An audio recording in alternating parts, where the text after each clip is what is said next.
Good morning students. Class 8th में हम SS में आज पढ़ेंगे कि संविधान क्या है, कि किसी देश को संविधान की ज़रूरत क्यों पड़ती है।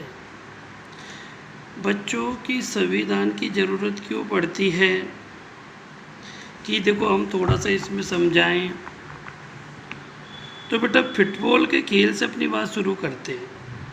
आप में ज़्यादातर बच्चों ने इस खेल को बारे में सुना होगा, बहुतों ने खेला होगा कि जैसा कि इसके नाम से अंदाज़ा होता है कि खेल पैरों से संबंधित है।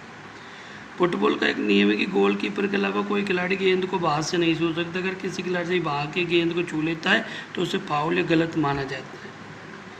कहने का मतलब ये, अगर खिलाड़ी फुटबॉल को हाथों में लेकर एक दूसरे को थमाने लगे तो उस खेल को फुटबॉल नहीं माना जाएगा। इसी तरह हॉकी क्रिकेट के भी नियम होते हैं। इन नियमों को खेल को परिभाषित करने और अलग अलग खेलों के बीच फर्क करने में मदद मिलती है। इस खेलों की तरह हर समाज में कुछ मूलभूत नियम होते हैं, उन्हीं से समाज का स्वरूप तय होता है। नंबर कहने का मतलब बेटा फुटबॉल के, क्रिकेट के, हॉकी के अपने नियम होते हैं। अगर सभी के एक नियम होंगे तो समझेंगे कैसे। और उन नियमों के विरुद्ध कोई जाता है तो फाउल हो जाता है या वो आउट हो जाता है। तो इसी प्रकार से देश में नियम बनाने का मतलब है कि हमारी पाबंदी, हमको कोई रोक नहीं सके, हम पर भी कोई पाबंदी हो, वह संविधान है। संविधान हमारे अधिकारों को सुरक्षित करता है, हमारे कर्तव्य निर्धारित करता है। अगर बेटा संविधान देखें तो पहला, संविधान का क्यों जरूरी है। यह दस्तावेज उन आदर्शों को सूत्रबद्ध करता है जिनके आधार पर नागरिक अपने देश को अपनी इच्छा और सपनों के अनुसार रख सकते हैं। यानी एक आदमी अपने मन की इच्छा अनुसार कार्य कर सकता है, अपने मन के अनुसार जो है बढ़ सकता है। यानी संविधान ही बताता है कि हमारे समाज का मूलभूत स्वरूप क्या है। देश के भीतर आमतौर पर कई समुदाय रहते हैं, उनके बीच कई बात सामने आती हैं, लेकिन ज़रूरी नहीं है कि सारे मुद्दों पर एक दूसरे से सहमत हो। ज़रूरी नहीं है उस बात पर कि जो मैं करूँगा उस पर सब हाँ भरें, ये ज़रूरी नहीं है। जिसको संविधान नियमों का एक ऐसा समूह होता है जिसको एक देश के सभी लोग अपने देश को चलाने की पद्धति के रूप में अपना सकते हैं। इसके जरिए वे न केवल ये तय करते हैं कि सरकार किस तरह की होगी, बल्कि उन आदर्शों पर एक साझी समझ विकसित करते हैं जिनकी हम हमेशा पूरे देश में रक्षा की जानी चाहिए। ये होता है संविधान। तो संविधान की जो ज़रूरत है उसका पहला यही नियम है जो हमने देखा कि हम एक दूसरे से सहमत नहीं है तो हम अपने मन के अनुसार कार्य कर सकें। वो बच्चों क्या होता है, संविधान होता है। उसे ही क्या कहा जाता है, संविधान कहा जाता है।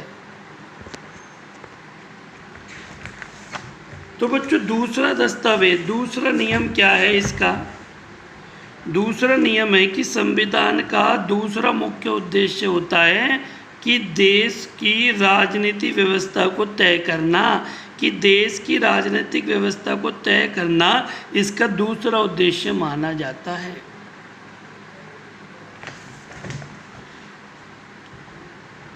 बेटा लोकतंत्र में हम अपने नेता खुद चुनते हैं ताकि हमारी ओर से वे सत्ता का जिम्मेदार कर सके। हम अपने नेता का चुनाव करते हैं। आप देखते हो चुनाव आते हैं, फिर भी इस बात की संभावना हमेशा रहती है कि ये नेता सत्ता का दुरुपयोग कर सकते हैं। भाई दुरुपयोग कर सकते हैं, एक बार ये मैदान में उतर गए, जीत गए तो दुरुपयोग करेगा। तो इस तरह की विकृतियों से बचाव का उपाय संविधान में मिलता है कि इस तरह की विकृतियां जो उत्पन्न हो जाती है उसका उपाय संविधान में मिलता है। लोकतांत्रिक समाजों में प्राय संविधान ही ऐसे नियम तय करता है। देखो एक एग्जाम्पल समझा है। अनिल मॉनिटर है, वो बच्चों को क्या धमकी दे रहा है, अनिल आज मैं सुरेश अपनी कक्षा का मॉनिटर है, वह दबंग किस्म का लड़का है उसके सहपाठी भी उसे पसंद नहीं करते। क्लास टीचर श्रीमती राव अचानक किसी काम से बाहर जाना चाहती है। वह सुरेश को सब बच्चों का ख्याल रखने के लिए जो है बोल कर चली जाती है। सुरेश अपनी कक्षा के क्या है बच्चों मॉनिटर, वह दबंग किस्म का है, उसे सहपाठी पसंद नहीं करते। क्लास टीचर श्रीमती राव अचानक किसी काम से गई है। वह सुरेश को सब बच्चों का ख्याल रखने के लिए चली जाती है। सुरेश मौके का फ़ायदा उठाकर अनिल को तंग करता है। अनिल, आज मैं राव मैडम से तुम्हारी शिकायत लगाने वाला हूँ, लेकिन मैंने क्या किया है? वो कह रहा है सुरेश कि अनिल, आज मैं राव मैडम से तुम्हारी शिकायत लगाऊंगा। तो अनिल कह रहा है मैंने क्या किया है? जब आप कक्षा से बाहर गई थी तो शिकायत कर रहा है। देखो अनिल शोर मचा रहा था, मैडम सबको परेशान कर रहा था, तो मैडम ने अनिल को सज़ा दे दी है कि वो 100 बार लिखेगा, मैं मॉनिटर को तंग नहीं करूंगा, और मैडम उसी को सज़ा दे रही है। तो बेटा इस प्रकार से ये दुरुपयोग कर रहा है सुरेश अपनी शक्ति का।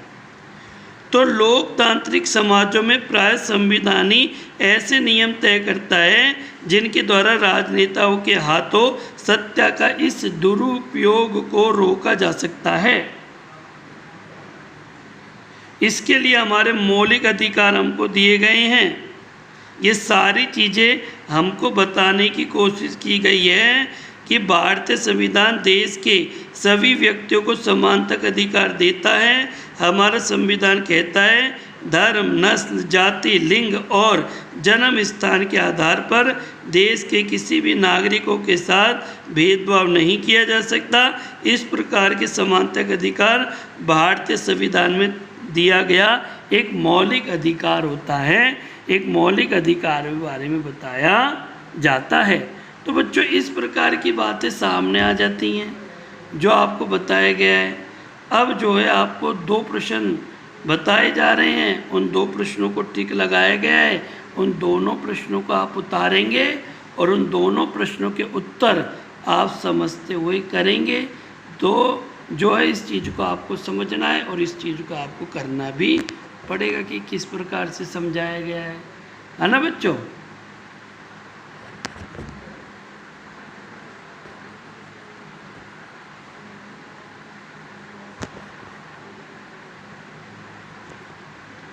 तो बच्चों पहला क्वेश्चन है संविधान का पहला उद्देश्य लिखिए। दूसरा क्वेश्चन संविधान का दूसरा उद्देश्य लिखिए। ये दोनों को टिक कर दिए गए हैं, दोनों को समझते हुए लिखना है और दोनों के उद्देश्य याद भी करने हैं।